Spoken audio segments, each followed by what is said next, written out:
Welcome back to the Dear Katie podcast. This is Katie Koestner. I am the primary host of the Dear Katie podcast, and we are so delighted to have you take this journey with us on our weekly podcast episodes. I just want to remind everyone to do great self-care. Thriving is part of the purpose of this podcast, and we definitely want you to take a break at any time. Warm bath, fresh air, walk a dog, have a bite of chocolate, whatever you need to do good care for yourself. Just as a reintroduction, if you're not familiar with me, I am the woman who was on the cover of Time magazine at age 18 as the first in history to speak out nationally and publicly as the victim of date rape. And HBO made a film about me, and I went on to become the executive director of the Take Back the Night Foundation. We are the oldest, largest global movement on sexual violence in all forms for all people in the world. So we encourage you to visit our website for lots more information. So I'm going to turn it over to our host and our guest for today. Hi, everybody. It is Katie Koestner, and this is the Dear Katie podcast. Welcome back for another episode as we continue our healing journey. We are together much stronger as we think through these issues, meet amazing people who are either survivors or using their thrivership in ways that we might learn from and grow from, and then imbue our own selves with. As I always please request, you push pause, you eat chocolate, you take a walk, you do some deep breathing, you do some somersaults, whatever feels good. If you need to take a moment or something that's just really sitting heavy on your heart as we discuss. And I think everyone, you're all going to love Emily so much. I'm going to give you a brief preview of who she is and my fabulous guest of today. So Emily Elizabeth DeNova, that's her full name. I don't know if she likes her middle name, but that is it. Emily is an artist and an activist and an author. I added activist. Sorry. I just anointing you with more. She has her master's in stage and screenwriting from Regent's University in London.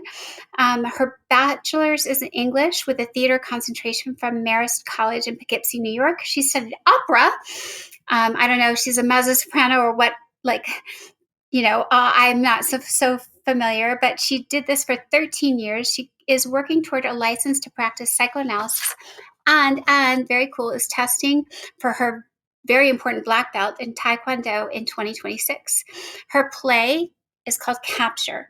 It is a raw and visceral story of one woman's fight against domestic violence, and was the recipient of the 2015 Fisher Writing Prize in the UK, called Best Stage Play, and was published by the Fresher Publishing Company. Emily directed the film Transit, a New York City fairy tale, and headed a promotional campaign for the film 2019 Pride Parade in New York City. The film had its world premiere at the Academy Award qualifying film festival Out on Film that is in Atlanta, Georgia. Emily's debut novel is called Veil of Seduction, and it was a finalist in the 23 International Books Award. Her second book, The Antagonist, is a psychological thriller based on her childhood abuse and will be released in the fall of 24.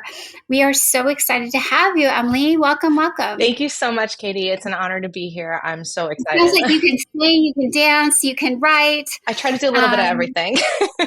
Yeah, that probably keeps you really really creatively, fulfilled. Full force. Yeah, I would also say full force ahead too, because you probably are endlessly typing and creating in your mind. And I think it would be really interesting to talk about that. But I always like to start with where are you from? How did you grow up? Who are the people around you?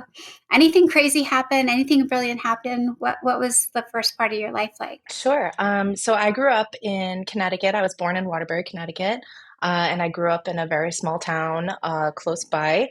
I grew up with my family, who ran, up until this year, ran a independent grocery store that was operating for 84 years in business. So four generations of family. Yeah. That's awesome. Yeah, so I grew up kind of in the woods. I lived on a road with no street lights, and it was, dirt roads, very, very remote.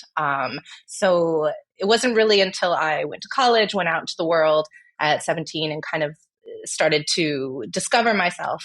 Before then, it felt like a very sort of, bubble and isolated, and it's not sometimes haven, obviously, but obviously a lot of unfortunate things happened throughout my childhood, my young childhood as well. So, but that's Let's where I grew up.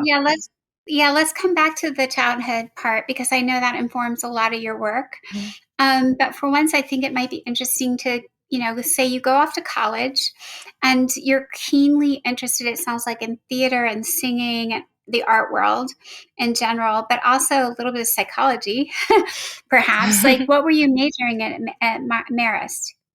So Marist, I was doing English with a concentration in theater.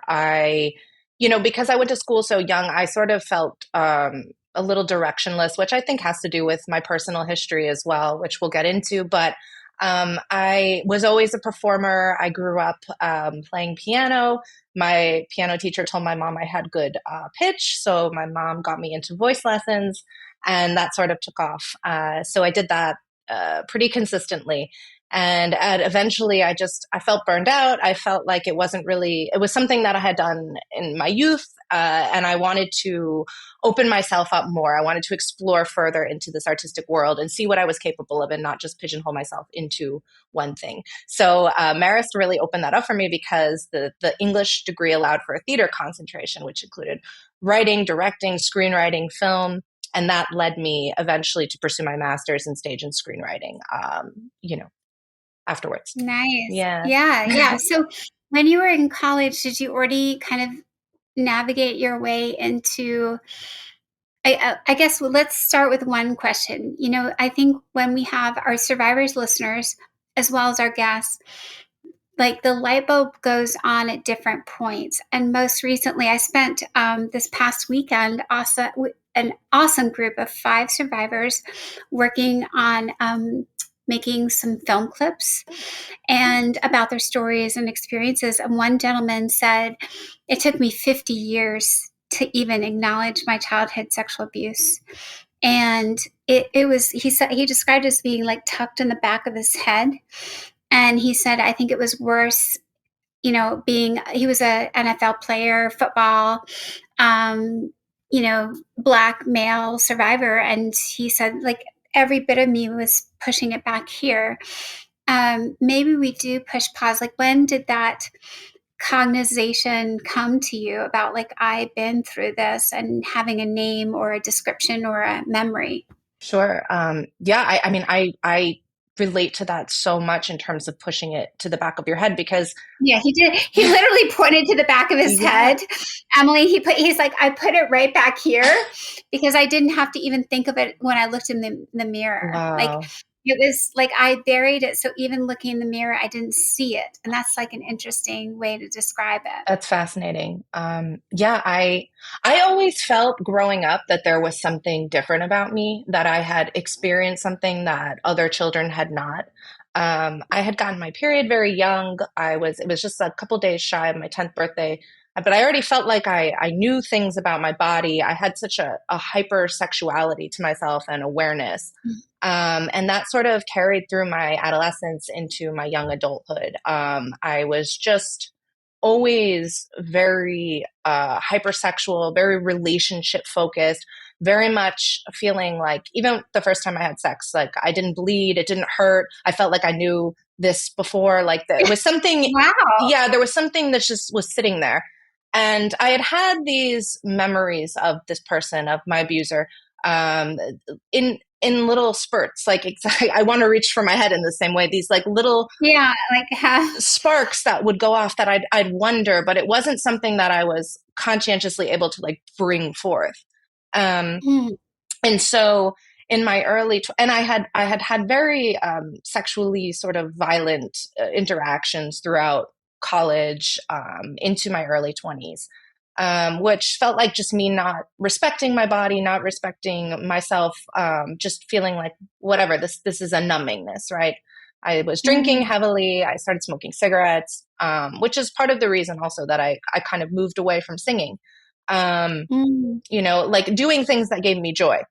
Um, And Wow. it wasn't until my early 20s that I had a sexual experience with a man.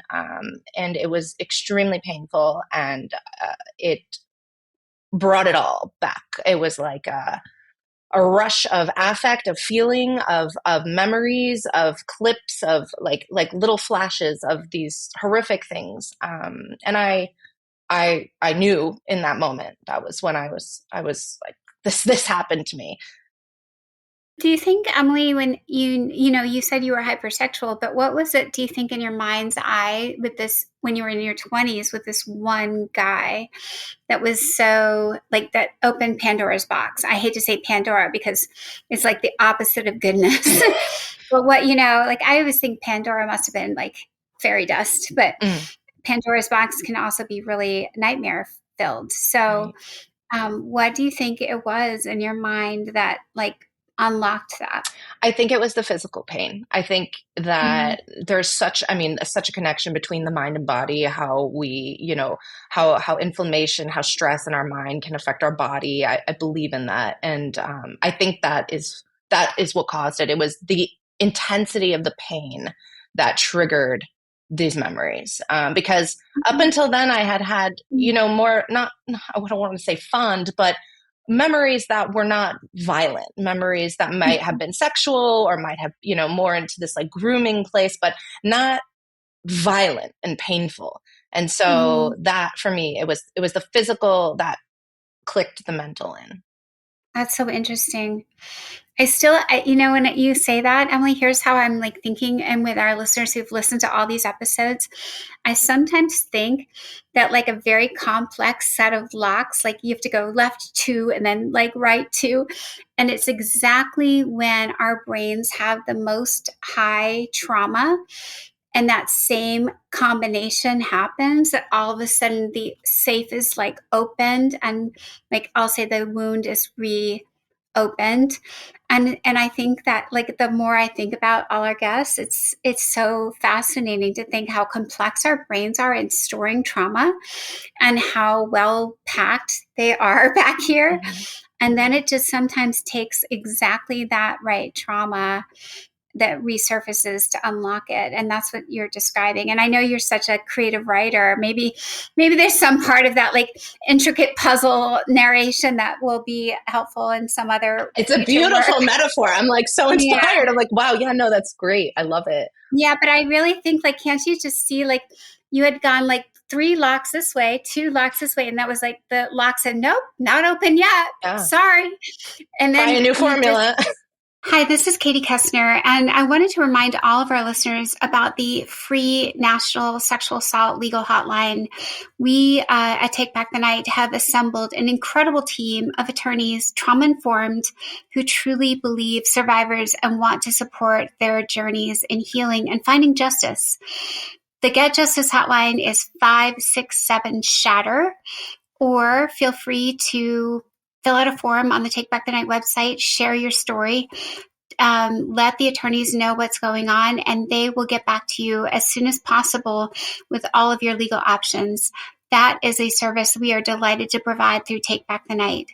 Yeah, just like you kept doing different things, and none of them were like the exact combination until bam, all of a sudden, this one was exactly what the brain was like, Mhm. oh, now you got the lock open. Yeah, it was like that repetition, and getting Mhm. into psychoanalysis and understanding the unconscious and thinking of that, you're making me think in terms of like hindsight, like that's what I was looking for. Maybe that was what I was trying to Yeah. do, was find this key to this lock for that had been Yeah, plaguing I love me. that even better. Emily, I love that even better. It's like your brain is also trying to process it somewhere as we develop and say like, I need to get rid of this. I need to finally like do this. Yeah. So your body might be wired. And even though you're like, I'm a crazy drinker, I'm like smoking everything. And, but like your brain's probably like subtly, I don't want to say like we don't have choice, but I do think sometimes our body is just, and our mind is connected, and they're just trying to figure out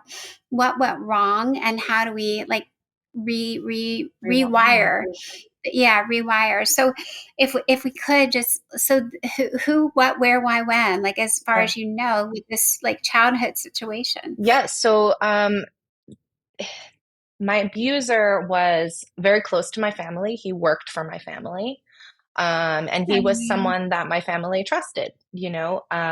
He was in his late teens, early 20s. And I was able to piece together the timeline based on photos that I found of us. Oh, and how old were you? 5. And you have siblings or no I siblings? have one older sibling who's 12 Okay. years older than me. Oh my gosh, that's a lot. Yeah. And same parents? Different fathers, same mother. Okay. Yeah.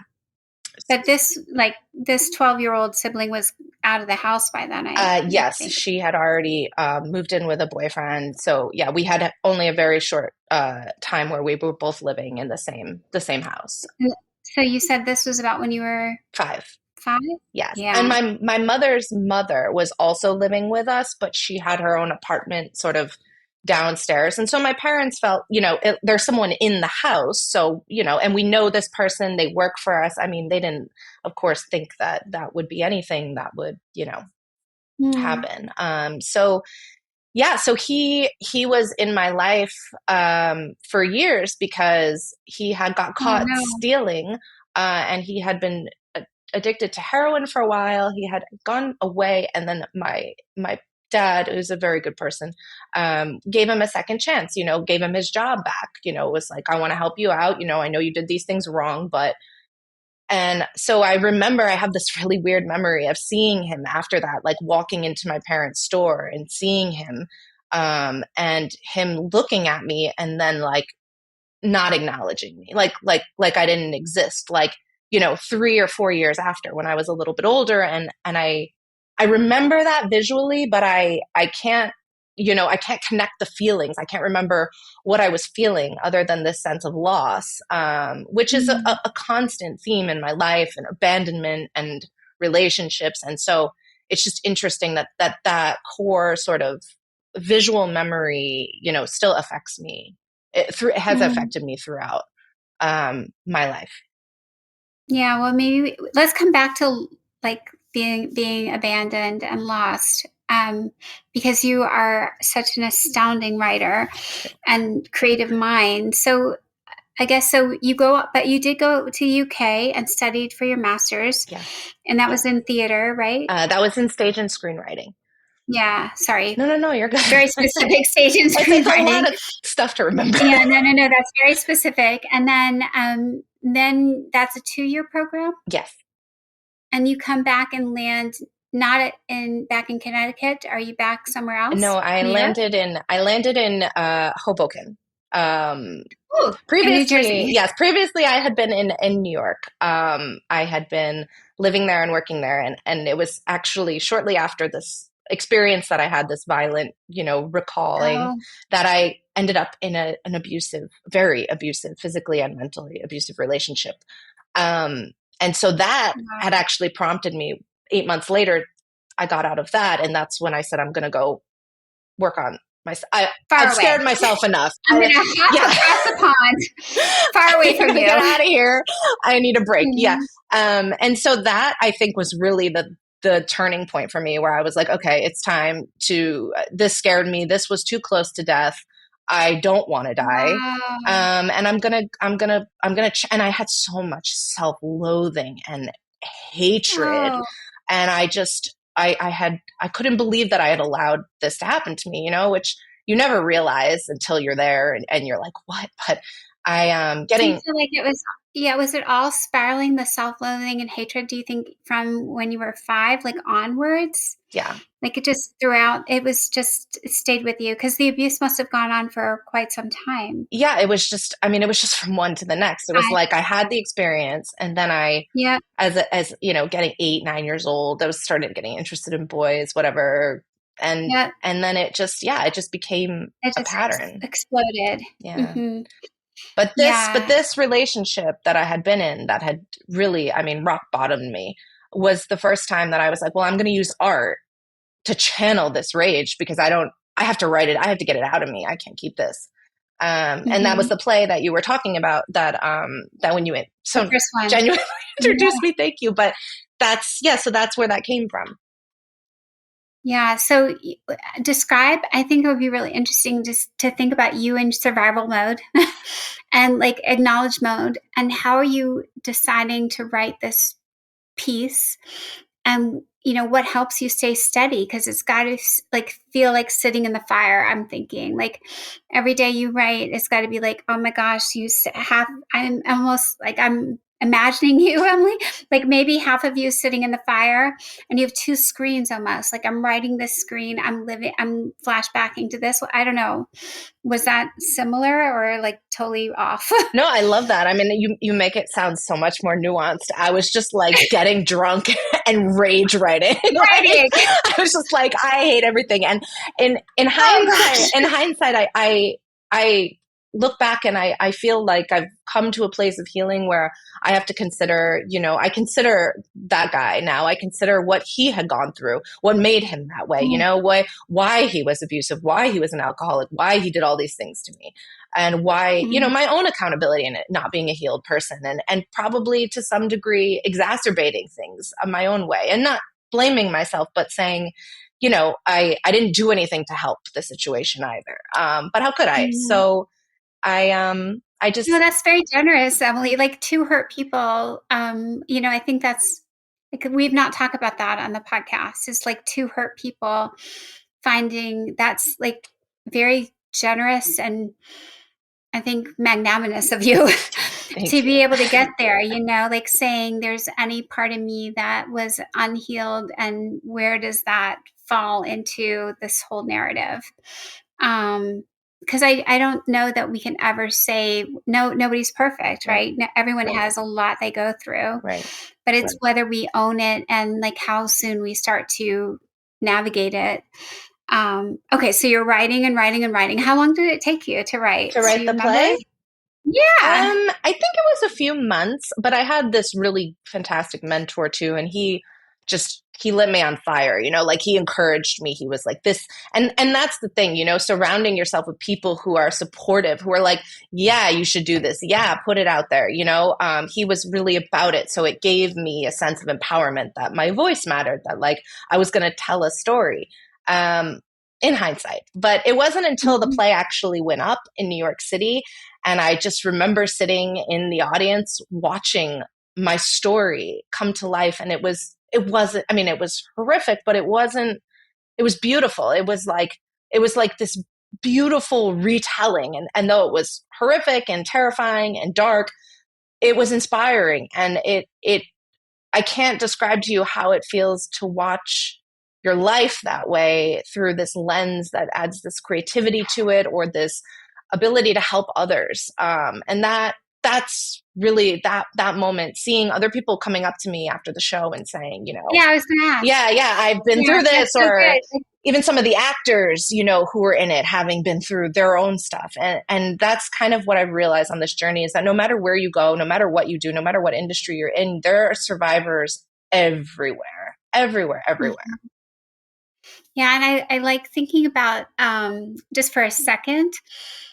We do interview a lot of artists and creators on the show, and I wish we had a few more from Wall Street and like moneyed people who are awesome because I think you can pack away pain in lots of ways. And I'm hopeful that this is where I'm going with that is I'm hopeful some of the people who walked into that theater, Emily, were people who do work on Wall Street or who do like have different lifestyles that and different walks of life and who don't know how to deal with their own pain and found strength in watching your play. I think that's like really powerful because you're the one who used your pain in that way to make it accessible in that whole room of like, I don't know if the theater held 50 or 100 or 300 people, but I think what's the magic is, a little bit like you have this play and you can watch all your audience members like hearing the actors in the story it's one of the things that has helped me a lot is I get to stand on the stage myself, not an actor, and watch everybody listening to my story. And it's you, the playwright, doing that. I can't describe to our listeners how powerful that is. And my mind's eye just always goes like, who do I get to reach today? Like who does what I did like impact, and who has not yet thought about what they went through, or is tucking it away and still can't dare speak a word, you know? Right. Yeah, no, Yeah. absolutely. I agree with you. And I think it is, artists in general or people like yourself who have been, advocates and the first pioneers for this and doing this for so long. I think as artists being open people, we sometimes forget about those people. We think, oh, well, they have all this money or they're in this or they're that. Yeah. They're not suffering, but they They're off are. on their beach islands. Yeah. And some of them, I think too, Emily, like they're numbing it out. Like we all find ways to numb out our pain. And I want to go back and honor your transparency and like owning, that part of where, you're just numbing out. You're just getting it out. And it could be sex, it could be alcohol, drugs, whatever it is, but it's really hard to unpack. And for some, it's being a workaholic, or some it's like, taking it into being a lawyer and fighting in the courtroom, or Right. there's lots of ways to use our pain, to try and express it. So I think thank you for that Oh, extra avenue. oh yeah. Hi, everybody. It's Katie Koestner. Just a quick interruption. We want you to know that there is an entire shop full of cool merch on the Take Back the Night website to support your own healing journey, that of someone you care about. There are t-shirts, there's bracelets, there's glow-in-the-dark stuff. There's all kinds of unique special edition from our artist series as well. So please take a look. If it's a holiday or a special occasion or just a gift to yourself, support Take Back the Night through your purchase. So if anyone's still curious and is listening, like, can they still read your play? Where can they find it? Yeah, Where can they go watch sure. it? I mean, if anybody wants to really watch the footage, I can, you can contact me directly through my website and I could send it to you. The play is published through Fresher Publishing Company, so a Google search should be fine. But yeah, it's, it just feeling like I have these things that I am able to put out into the world that somebody can reach 100 years after I'm gone and it might affect them is like the thing that gives me sort of peace of mind. But the novel that I have coming out, which is really like kind of feels like for me the last piece of this saga in some ways. I mean, I say that now, in hindsight we'll see, because like we were talking before, healing is never linear. There's no duration, there's no time. It's day by day, at least for me. But I think that writing this book, which was my pandemic project, we were all inside, we had nothing to do, so I really thought about going to court. I found him Oh, on social media. wow. Yeah, I saw he was married. I saw that he had a child. Oh, yikes. Yeah, and I wrote letters that I was going to send to his wife. I was like, I was beside myself. I didn't know what to Wow. do. And I just had so much rage. And this had been, after, and this was beget by starting therapy in 2018, starting psychoanalysis. And my analyst really gave me this strength. He gave me this voice that was like, this is valid. Like all this shame and guilt you feel, these are things that we have to work through. And being able to do that, I was like, I felt very empowered. So by 2020, I was ready to, burn the world down. I was like, let's do this. But in hindsight, after speaking to my friend who's a lawyer and considering everything, I felt like at the time it was just not right for me, with my family, with me, just where I was at. And so instead I was like, I'm going to write it. I'll write it. And I wrote it. So I wrote this fictional story, which is basically like my revenge story. And so I'm hopeful that releasing this fall, having this come out, which has been terrifying. I'm terrified of it coming out. Oh, no. It's scary. It's, because it's so personal. Mhm. And it's like everybody's really excited in my life about it. And people kind of think like, oh, you have it all together and, you know, you do this and you do that and you're so busy, just like to your point. And I'm like, yeah, I'm just trying to, you know, stay above the water here. I'm just trying to keep my head above. And so, yeah, I think that that was my process. And, you know, maybe someday I'll really want to go for it and take this guy down. But part of me also has forgiven him in a lot of ways, because I can't hold it anymore. You know, I have to let it go to some degree. Well, let's talk about two things you just mentioned. One is forgiveness. Second, but let's talk about, you know, what you hope from having the book out. And where I head with that is I had to make a similar choice, Emily, and maybe we could talk about how you felt. And that was like people were like, who is he? Have you have you tried to have you found him? Have you tracked him down like what you Right. did? And I will just share what I did and how I thought about it, and then maybe you can reflect or think about it. I simply, at some point, I stopped thinking about him and I started thinking about them. Him became them, and them at first became rapists or abusers, and then them became even larger. And it was like systems of oppression that allow this to continue. And then that was like the institutions and the policies that I fought. So them was like he, then them men, male rapists. Then it was the policies, and I tried to fix all those and testify in Capitol Hill and like whatever I could do with policies, rewriting handbooks, redefining sexual assault as non-consensual rather than forced. I'm just recapping for our audience No, too. amazing. And then and also like redefining it as something that could happen to both men and women, any gender. Like all of those things became structural impediments.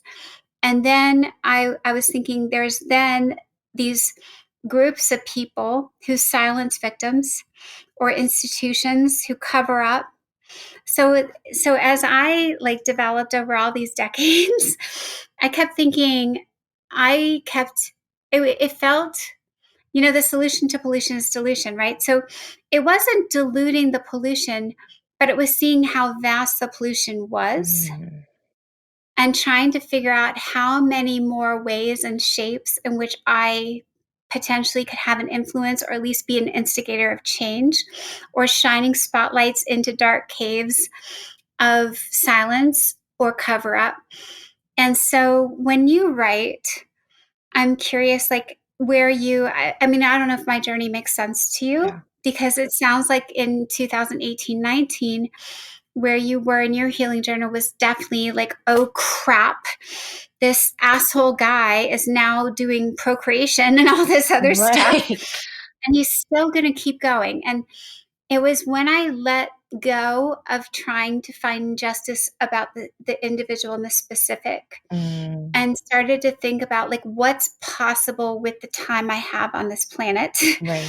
To, you know, and then you realize like changing one person isn't even that great. Like, you know what I mean? Like it sounds great, Yeah. but it's not. Ultimately, it's a little selfish because it's like wallowing in our own pain. But that I'm like saying a lot. No, I love What do that. you think? Absolutely. I think that's the most powerful way to create change. You know, I agree with you. I think that saying, well, it's just my story, what happened to me. It's like, well, yeah, okay. And it's not to dilute my story or say my story doesn't matter, but like there's a lot of horror out there. There's a lot of awful, awful things that happen to people. And so yeah, as an artist, like my book, the theme, you know, it's not a story about my life. It's a story about Right. not knowing who anyone is around you, that anyone can be a Awesome. rapist or an abuser and That's so live powerful. a beautiful, wonderful life. And how I've always worked is I like to deceive my audience. I like to let them think Nice. that they're I love going it. one The twists and way. the turns. And then I love it. I rip them in the other direction because that's how life is. And that is what happens, you know? And I'm very worked up about that. And I'm very worked up about this whole, and I've written articles on this, and it's something that I feel very strongly about too, is this romanticization of like the bad boy trope, how it's Mm. perceived in media, how it's perceived to young women, especially, and how it perpetuates through our culture in this way that is so unbelievably toxic. I mean, you could trace it back to Gilgamesh, like literally. I love it. You could trace it all the way back to Tabula I Rasa love one. where I think that's a lovely way to. I mean, I think that's so interesting, Emily, because you could do the good girl, and the good boy, bad boy, and they're so different. Like the bad girl is still bad. She doesn't ever get to be the cool girl. No. Like nobody wants the bad girl. No, she's crazy. She's unhinged, whatever. She's Yeah. manic. Yeah. Yeah, she's got it. Well, I think sometimes what was the singer who had the knife and like in their music video, she gashed the car and she's slashing his tires. Like, but I don't know what that did for us. Right. What if it was reversed? And it was a guy slashing a woman's tires. I think that would be frowned upon now. Definitely. So I think it's something that you as an artist can explore, and it's really important to explore that really divergent narration of gender ideation and who can do what and when. But that's like what I'm thinking, like the bigger things we can think at start to knock down the problem of power and consent. Right. I'm excited. I'm excited about what you're doing. Well, that's why I really wanted to bring like this idea of psychoanalysis into it, because I'm like, I have all this work in like art, but I'm like I was saying, or how you mentioned about psychology, like that's always been an interest. And as a writer, that's something that you're always delving into because it's such an internal process. So yeah, exactly. Hi, everyone. Thank you so much for continuing to take the journey on the Dear Survivor podcast. A quick note, we are 100% volunteer at the podcast and at Take Back the Night. Your donations, your generosity helps us do what we do on such a shoestring budget. And we would be so grateful if this show is helping you through your journey and you are passing it along to others you care about. Please visit the Take Back the Night website and donate and support our cause and our mission to end sexual violence and support survivors. Thank you. I think you could write like a different Barbie. Like the movie was only a little bit of the solution. It was just like a bunch of Ken dolls, so at least we had a bunch of Ken dolls. Right. And we had some like randomization of skin tone but not really body size too much, except for one more overweight Barbie. I'm not sure. Right. Like, I don't know if how far we got with that movie, but I think, there's so much to be done with art, especially if we can somehow mainstream it. Well, I'm thinking like because of psychoanalysis, which is becoming more mainstream and has been a very silent place in terms of intersectionality, gender, race across the board. And there's theories about, Freud's own background in avoiding his own subsequent prejudice and how that never translated over. And so there is such a lack of diversity, or has been for so long, in psychoanalysis, and this white silence that we have perpetuated, and how there are so many other aspects to mental health besides the internal, and how important the external environment is to everyone across any gender and race and sexual orientation and so on. So modern analysis is really trying to explore the intersectionality there. And I feel like applying that to art and also using martial arts in the physical sense. Oh yeah, Taekwondo. Let's talk about that. Yeah, I want to 2026, here we come. I want to put them all together. I want to combine it, I want to do something with the body, the mind. The spiritual side is, more the art creative side, but I find that this connection between mind and body is what I keep coming back to. And I read somewhere, it was a great quote. It was that the nervous system is the physiological bottom of the unconscious. And I thought that was so powerful. That's brilliant. Right? I love it. Because it's right, it's right here. It's where everything connects. And so I'm so interested in exploring that and how I can help people through that, because it's been so helpful to me. And Taekwondo for me has allowed Yeah, let's me, talk about that. it's, How did you come to start doing Taekwondo? you know, I don't even think I know exactly what it I is. I'm like, is it jujitsu? Is it like you? I hear all these, I'm so not versed, and I don't know how many of our listeners are. So, do you know the difference? Like, yes. what is it? So Is it the Taekwondo, one with the wood blocks? uh, Do you kick through cement? we do, we do brick wood, we do wood Oh, breaking. there's that one. Great for rage. Okay, that Taekwondo, sounds perfect. Taekwondo is a Korean martial art. So it's phenomenal. It's great for your body. It's great for your mind. It translates to the way of the fist and the foot. So lots of, people think that martial arts is kicking, punching, but it's not. It's really, that's the smallest amount that it could be. It's so much about the education, the discipline, the control, the respect, learning the culture, learning the language. There's so many aspects. Wow. But I had seen, it was at the end, near the end of 2021. I was getting pretty good in my healing journey. I kept saying, I want to quit smoking. I want to quit drinking. I really want to I want to get healthier.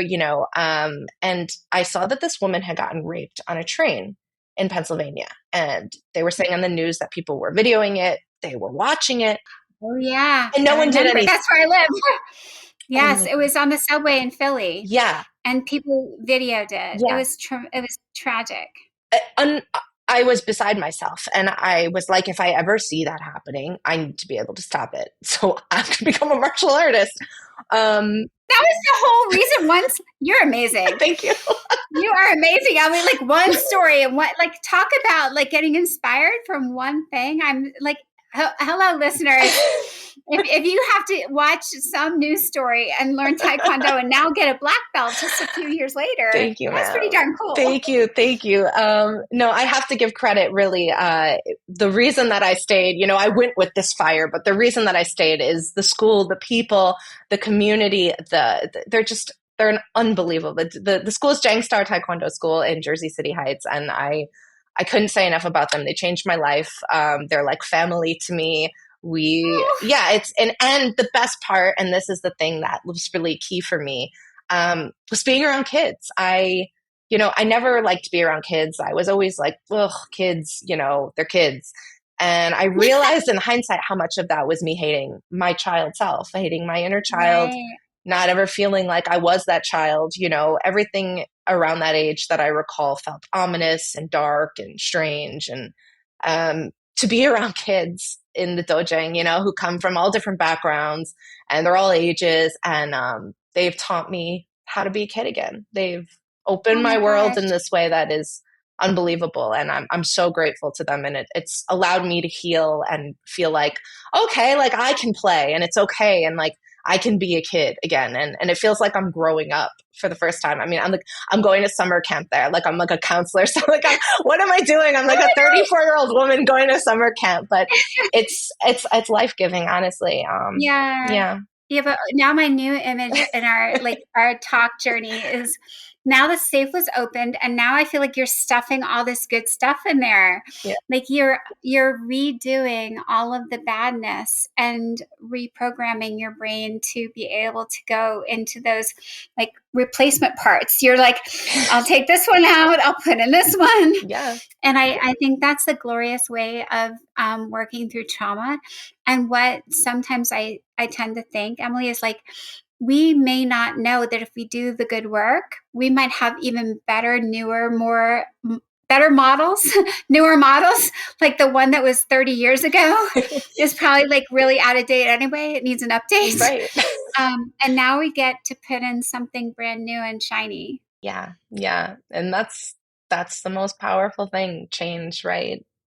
Yeah, I think when we embrace it and we find a path that's gonna be accepting, like we're not allergic to it. Our stomach tolerates it. Right. The digestive system is working, and it allows us to like put in that new part. It's like, and I also like the idea that it's not just like once and done.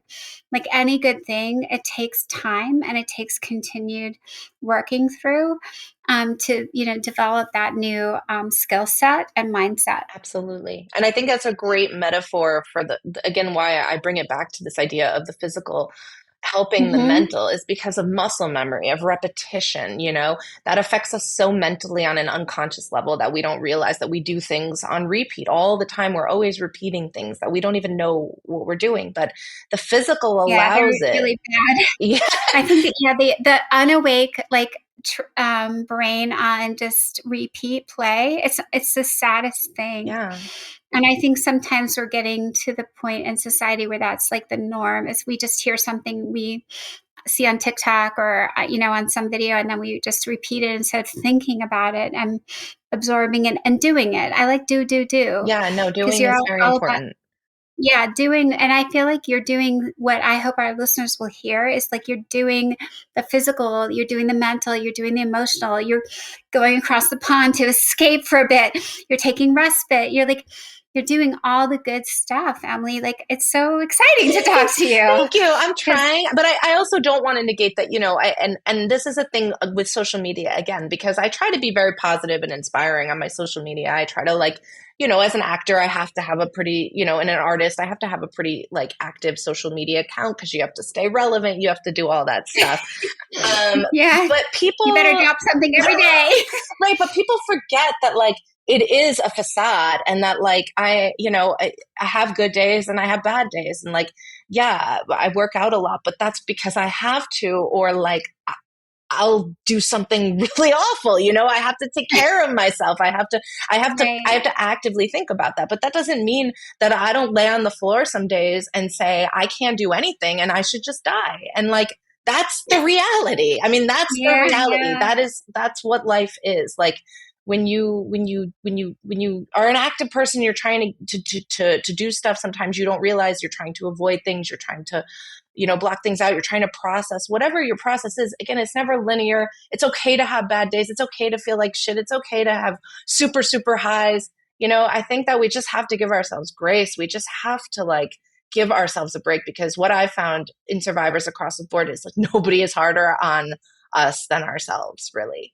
Yeah, yeah. Our constant narrative is a little bit of, like, it's a recipe of a little bit of shame, a little bit of blame, a little bit of doubt, a little bit of uncertainty, and a lot of like, how am I going to get to the next space? And even sometimes that could be in 10 minutes. Yeah. It could be like, in an hour. It could be like dinner tonight. It could be, it's really hard to navigate that.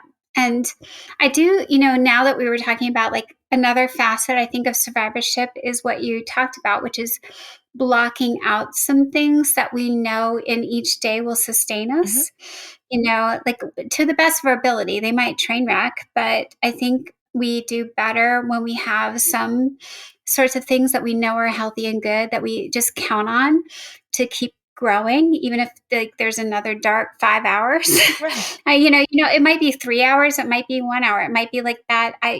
Nightmares tonight, or Right. I feel exhausted. I thought I slept for 9 hours, Right. but what happened? Right. So I think that's grace. I love it. Yeah, and I think that's what we need to do. We just need to rest when we need to rest. It's so important to just give yourself I that like little bit laying of on the floor. Like, when laying you on the floor said is lay great. on the floor, I'm like, I need some good Oh floor. my gosh, do it. It's so good for your back too. Yeah. Yeah. I got this foam roller at Pilates, and I was like, oh, this is so nice. I like putting my back on this thing. I love that. Um, yeah. Yeah. It's just, and sometimes it's just sitting with like the smallest little things. It could be a smell Mhm. or touching. Sometimes we forget to touch like a tree. Oh, you it's know, really interesting. I had my analyst tell me this. He's like, "How often do you because I'm not a great self-soother. I've only really gotten better at this recently. I'll give myself a little pat, and I'll be like, that's nice. Why don't you do that more?" But he said that his mother, when she would get very anxious and upset, she would hold herself and she would kiss her arms. And I never oh, thought about that's interesting. kissing myself. How often do we think about giving ourselves the affection that Yeah. we A so little, willingly, yeah, exactly, give to other a people? little Um, smooch. but it's probably one of the nicest things I've ever done to myself is kiss my That's so arms good. and give Good for myself a you. little Yeah, like pat. a big hug. Yeah, I, right? yeah, I also read somewhere recently, Emily, like, if you're sitting on a chair and you put your hands like face up like this, Hmm. palms up, and rest them on either side of your armrest, and just like close your eyes and take some breathe. Like if there's something about palms up instead of palms down, like palms down is like holding on for dear life. And palms up is sort of like your body says, oh, I'm okay. Wow. Like by turning your palms up. Yeah, Isn't I that feel cool? different having my palms up, actually. I feel Yeah, like don't you lighter. think like it's a little more like I'm either accepting or take like I'm ready to give Give, yeah. instead of like I'm afraid and holding on for dear life like this. Well, that's I the didn't thing. even Those are the think of things. that. That's what we do. You speak in such amazing metaphors. Your metaphors are incredible. You should go get a license in analysis too. I don't know. I'm doing enough on a stage. I just swing it, Emily. I've never written a speech ever. That's Like that would be amazing. stressful for me. I could not probably sit down. I love writing, but only like small things. I love that you can't sit down. I love that energy. Yeah. I'm all about the just let's go, let's Yeah. make it Well, happen. Taekwondo. Yes, it's also a Yeah, I great think. conduit for rage. I mean, just it gets it out, and it's this idea Well, of I'll just speaking. give you one more idea because I haven't told the podcast audience this Please either. do. When I was like like I had never played the sport before, but it was free at college, and you could get free balls and rackets at racquetball. Oh, fun. And I was like, I hate to say it, but hitting a little blue ball as hard as possible, blue balls against the wall. I would just smack the crap out of them. Katie is the queen of metaphors. Yeah, I'm just saying, like that was like so therapeutic. And what's good is when the ball hits the wall, you don't have time to like think about trauma because it's going to smack you in the face. So Right. like for as long as I can manage hitting the ball, I was like out of trauma. Yeah. You know what I mean? Like Taekwondo is probably the same because you have to be really focused. Yeah, you're in the And I think moment. part of being the racquetball was like, I love that. like, and it was all angles and math to me, which I like. I was like, what happens when the ball is like this? It was like a math problem and the blue ball, both. Wow, that's a double I'm like, whammy. I'm solving math problems and I'm doing a little trig, a little Like, I'm geometry. smart and I'm kicking ass right now. That's totally me. I love That's that. how I survive, Emily. I love that. That's so amazing. Oh my gosh. Yeah, it's so fun. Like if you make healing into like a little bit of a game and a little bit of like we can do anything. We just have to believe in it. Absolutely. Well, let's talk about you for the last few minutes. Back to you. What about like how are you doing in relationships? How's writing? Like you're already on to 2026 with the Taekwondo. Do you have any pets? Do you like have a worm farm? Like what's going on? How did you know about my worm farm? I don't know. I was just guessing. I have a loach named Ivan. He's like a small eel. Are you serious? And some snails. Yeah, those are my pets.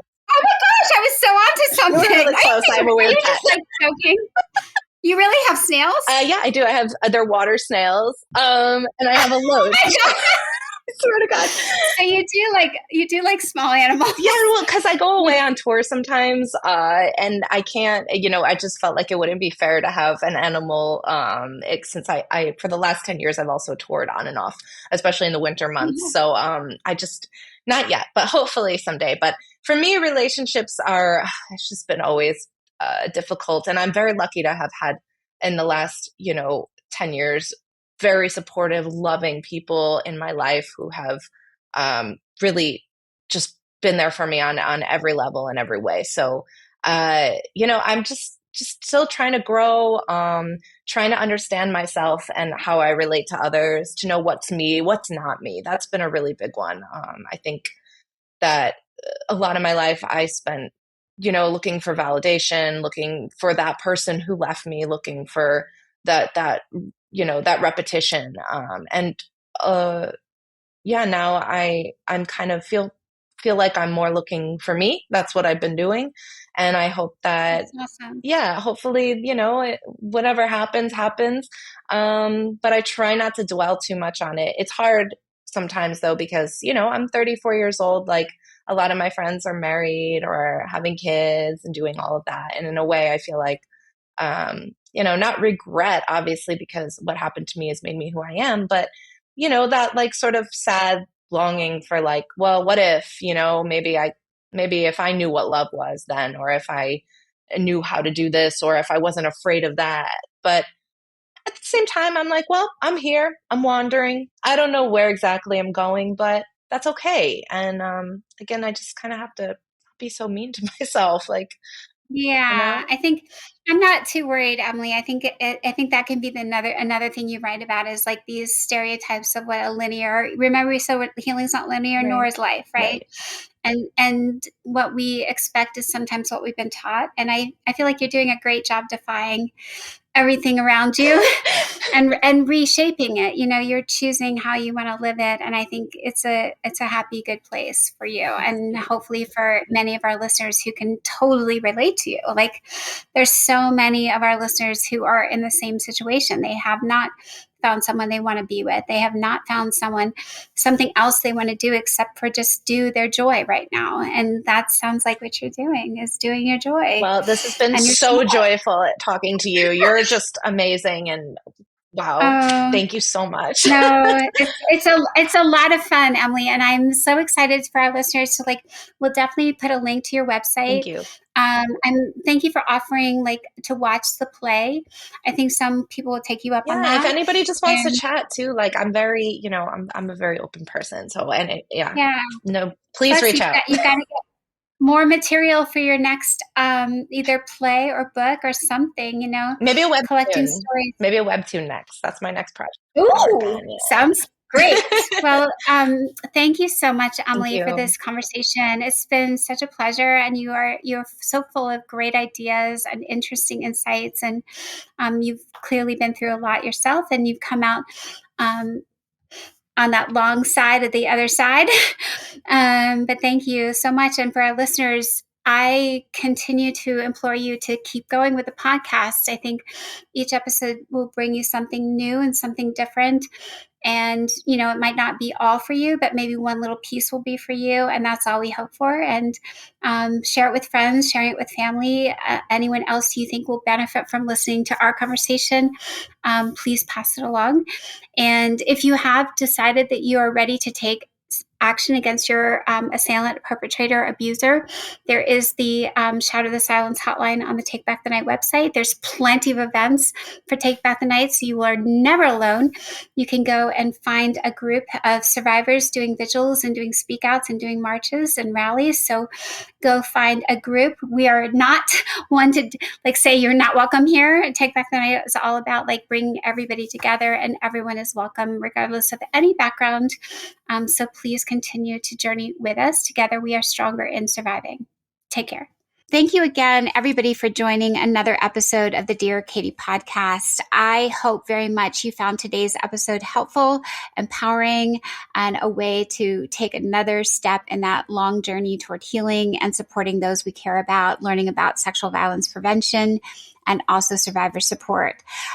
For those of you who don't know, again, the Take Back the Night website has tons of great resources, books, self-care options, cool merch. If you're feeling like you need a wearable, we have great t-shirts. Of course, we would love it if you follow along on our free newsletter with news and events going on around the country and even around the globe. And finally, don't forget to like us and follow us on Facebook and Instagram. You'll find our entire community popping up here and there, and recaps of our podcast episodes as well. So together we shatter the silence, and together we end the violence. Take care.